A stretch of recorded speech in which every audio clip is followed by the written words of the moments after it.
this Cub shirt to remind us that some of us, November was really great for about 6 days. 6 days, Even 6 though, days in November. even though Joe Madden completely misused his bullpen, game 6 and 7, which some friends here and I texted about this the other day. We can have a breakout session later and talk about that. We can stop talking about this now. Okay. I know Lester's a starter. You knew he had to warm him up We once can he got stop talking about it. Okay. We all know Madden screwed up. Let's move on. Okay. So, as Dee said, we're married, and Thank you. we didn't write as much as the other people did. We're married, and we've been together for 30 years. This month? This month, 30 years. We haven't been married all that time, but we've been together 30 years, and we do work together, and we have 2 kids together, and we work together, so we probably spend as much time together as people who were together for 80 years or something. I figured it out once at some point. It was 75,000 waking hours, probably. He's got the math right here. So. Yeah, and that's as far as I can go with it. Then division comes in. But 75,000 probably extra waking hours. So people ask us all the time. They say, how do you do it? How do you do it? And like Dee just said. Yeah, she doesn't know how we do it. So, well, you have to pick the right person. That's it. And we picked the right person. So we are, as our gift to you... On the theme of regifting. Our gift to you... You're welcome ahead of time. You're welcome. Is we are going to tell you the steps to finding the right person. Okay?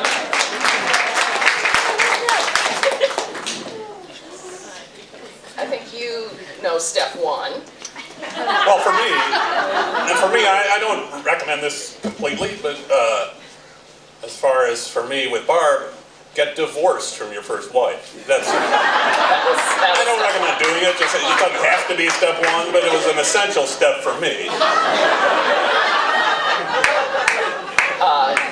Because he had married the wrong person the first time. That's right. So, that's right. And then I found the right person. It didn't overlap. There's none of that. There's no overlapping. There's no drama here.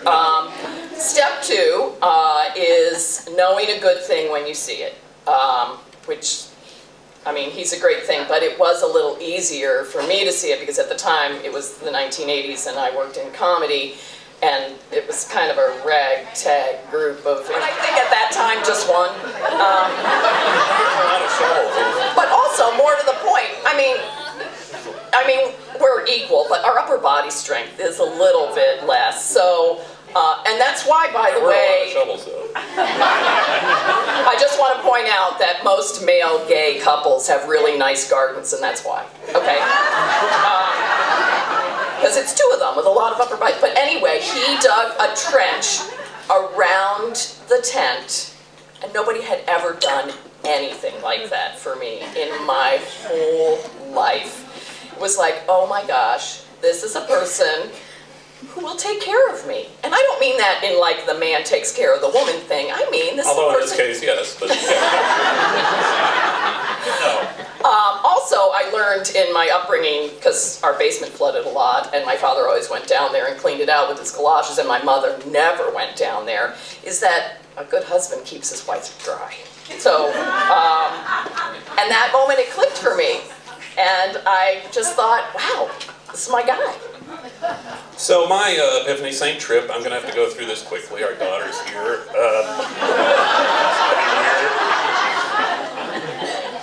We were on the trip, and Barb said... We asked her if we could. Yeah. We should go do it in the woods. He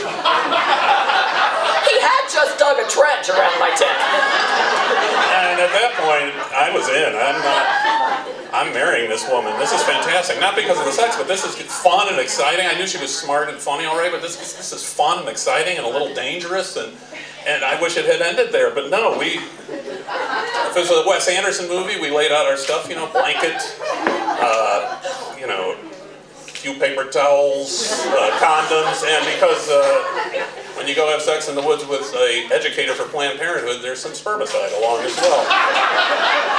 I just want to point out, with spermicide, a condom is 99.5% effective.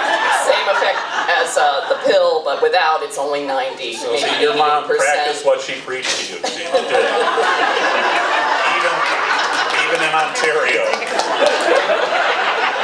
Not even sure it's possible to get pregnant in Canada. We didn't. So we went out into the woods and found a spot, laid down the blanket, and then, you know, it's not much foreplay when you do in the woods. It's like, what are you going to do? So we started. We thought we were well into the woods, but suddenly we were in a very busy area. And there were people coming down a trail. There was a family, the blondest family. It was like Edgar Winter and his kids. Except he was, you know, he had a backpack and like 3 blonde kids and his blonde wife, and he was blonde, and we were just there, and I just sort of made eye contact with him, like, hey, do. So we didn't. That sort of ruined the mood, you know. And I can still think of, you know, Woody Allen made jokes about prolonging the moment, thinking of baseball players years ago before he became really creepy, and we didn't want to think about him having sex. But I can still think of that guy with his family in the backpack, and that'll stop any kind of making direct eye contact with a guy in glasses from some town in Ontario. So we scrambled back to our tent and felt a little ashamed. But you still wanted to marry me. Absolutely. I knew it was going to be exciting and fun, and it has been. That's our gift to you. If you need to find or test out the right person, go camping together. Just as a side Get note. well off the trail. Get well off the trail. And ladies, if he comes with just one mat or with a guitar, be cautious.